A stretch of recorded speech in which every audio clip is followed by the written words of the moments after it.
voir son image avec un ventre de femme enceinte, avec une croix gammée dessus et le crâne tondu, franchement c'est très choquant comme image et ça m'a vachement aidé parce qu'on a tourné ça au tout début.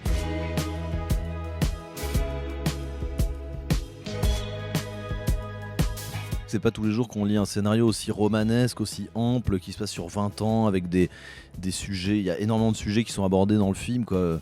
Moi, en plus, je suis un gros fan de Douglas Sirk, donc j'étais hyper heureux de faire un film comme ça, un peu qui évoque ces mélodrames des années 50. Et en refermant, je me suis dit, j'ai pas hésité une seconde. Je me suis dit banco, allez, let's go. Enfin, moi, je me suis dit, c'est vraiment le plus beau portrait de femme que j'aurais eu à jouer jusqu'à présent. C'est vraiment très émouvant en fait de suivre ces gens, de les voir se rencontrer, de les voir, je voudrais pas en dévoiler trop, mais voilà, de les voir vivre longtemps et dépasser plein d'épreuves. Enfin, voilà, moi j'adore quand il y a du lyrisme au cinéma et pour nous les acteurs, ce sont des rôles extrêmement riches, quoi. Ouais, déjà, on m'a fait faire un régime, donc j'étais déprimé, donc ça a pas mal aidé. Non, mais elle voulait que je sois vraiment maigre et pour me rajouter un peu de fragilité, quoi. Et donc j'ai dû perdre 10 kilos, quoi. Donc j'ai arrêté tout sucre, hein, voilà, alcool, féculents, voilà. Du coup, tout ce qui est bon, hein.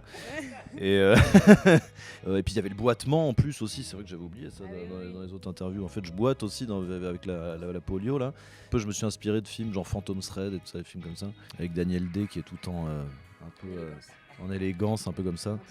Et en distance, un peu, ouais, quelqu'un de très un peu effacé, quoi. On sait pas jamais trop ce qu'il pense, quoi. Voir son image avec un ventre de femme enceinte, avec une croix gammée dessus et le crâne tondu, franchement avec un faux crâne évidemment, mais c'est très choquant comme image et ça m'a vachement aidé parce qu'on a tourné ça au tout début et du coup je savais que le personnage démarrait de cette humiliation profonde, de ce drame et de ça naît une honte qu'elle porte tout le temps en fait et qui va la suivre toute sa vie et en même temps qui va lui donner de la force aussi, je trouve, parce que c'est une femme qui, j'ai l'impression, a réussi à mener sa vie avec des désirs quand même, avec beaucoup d'élan, avec de la vitalité.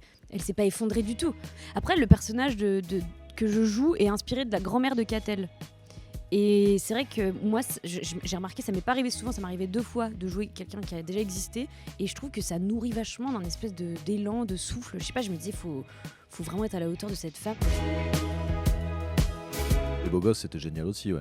Ouais, quand je suis arrivé aussi, en fait, j'avais 15 ans et en fait, je suis arrivé dans un monde où les gens nous connaissaient, quoi. Donc, parce que moi, j'étais au collège, quoi.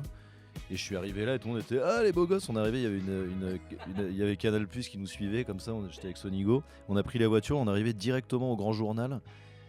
Et genre c'était hallucinant, quoi. Enfin, on est arrivé, il y avait petit four à gogo, cadeau, machin. Je suis arrivé sur le plateau. Petit four, je suis arrivé sur le plateau, j'étais avec Cadmerade et Luc Besson, j'étais genre waouh maman, waouh.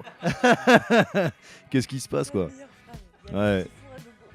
Petit four à gogo. Ah bah à l'époque, c'était le feu, les années Cana, là.